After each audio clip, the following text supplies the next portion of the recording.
cargo and ship destroyed.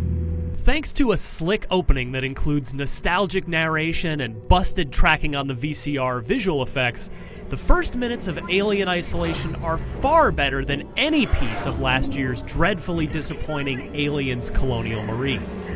But by the end of the 15 to 20 hours I spent with this mono-E xenomorph survival horror show, I wish I'd stopped after the first half dozen. Isolation impresses out of the gate because its art direction and sound design dutifully nail the vibe of Ridley Scott's original 1979 film. The story of Ellen Ripley's daughter Amanda looks and sounds like a real part of the Alien universe.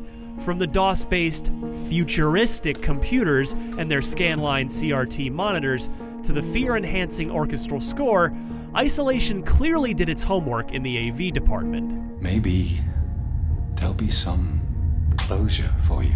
My favorite aspect of the presentation is the atmospheric use of fog. These wisps of smoke and clouds of mist look great and aid your stealthy objectives. In fact, once the xenomorph starts stalking you through the dark and creepy Sevastopol space station, Isolation hits its stride. It is an absolutely stressful game to play by design.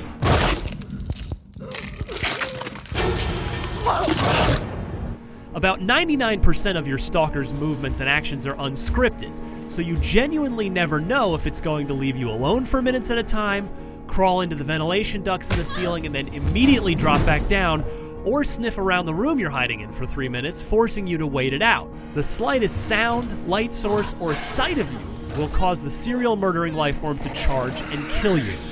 It's impervious to your weapons. In fact, only a few can even annoy the alien enough to force it to temporarily leave the area. And as you'll come to learn, the alien's unpredictability is both Isolation's greatest strength as well as its most crippling weakness. For the first several hours, Isolation's gameplay cycle is as follows. Creep forward, hear the xenomorph, hide, wait for it to leave, and proceed again. This formula works to tense, satisfying effect. Yes, you'll die, quite a lot if you're like me, but during this honeymoon period, Isolation effectively keeps the pressure on. Manually activated wall-mounted telephones are the only way to save your progress, so reaching the next one genuinely feels like a miniature victory unto itself. And getting impaled by the alien moments before you can pick up the receiver is a dramatic defeat.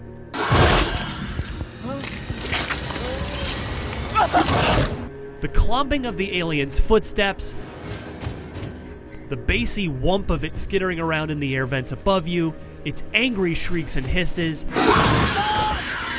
having to lean back and hold your breath as it sniffs for you while you're hiding in a locker inches away from its acidic spittle, they all make Isolation very good at ensuring that you're never comfortable while trying to get the hell off the Sevastopol.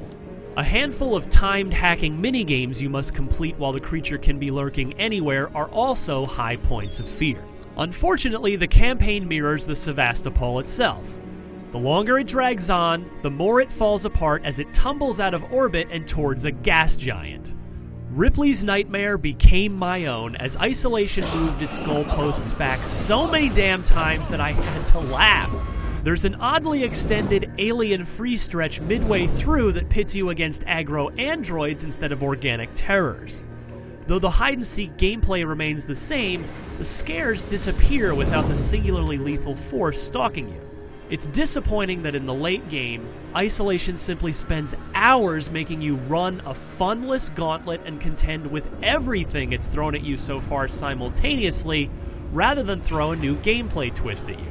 Fright dissolved into frustration as I got killed from behind for the umpteenth time, even as I was crouched motionless and out of sight in an air duct. The survival horror joy found in the campaign's early hours is completely and permanently erased.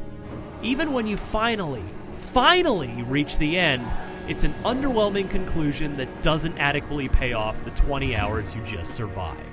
Oh, and the main menu actually recommends that you play on hard difficulty. Here's a pro tip. Don't do that! Minimize the alien's keen senses and it'll minimize your pain. Let's hope this thing works. It's an animal. Animals are afraid of fire. I hope you're right. Alien Isolation seemed like the perfect Alien game on paper, and early on it seems to deliver on its promise by faithfully recreating the ambiance of the classic horror film. But it can't sustain that momentum for even half of its campaign, and it turns out to be a hugely disappointing and frustrating slog. It may seem strange to complain that a game's too long, but when the genuine scares of being hunted by an unstoppable predator are so diluted by repetition and padding, Isolation's epic length really does work against it. Someday, someone is going to make an incredible Alien video game that checks every box. But sadly, Isolation is not it. For more on Alien Isolation, you're already in the right place. IGN.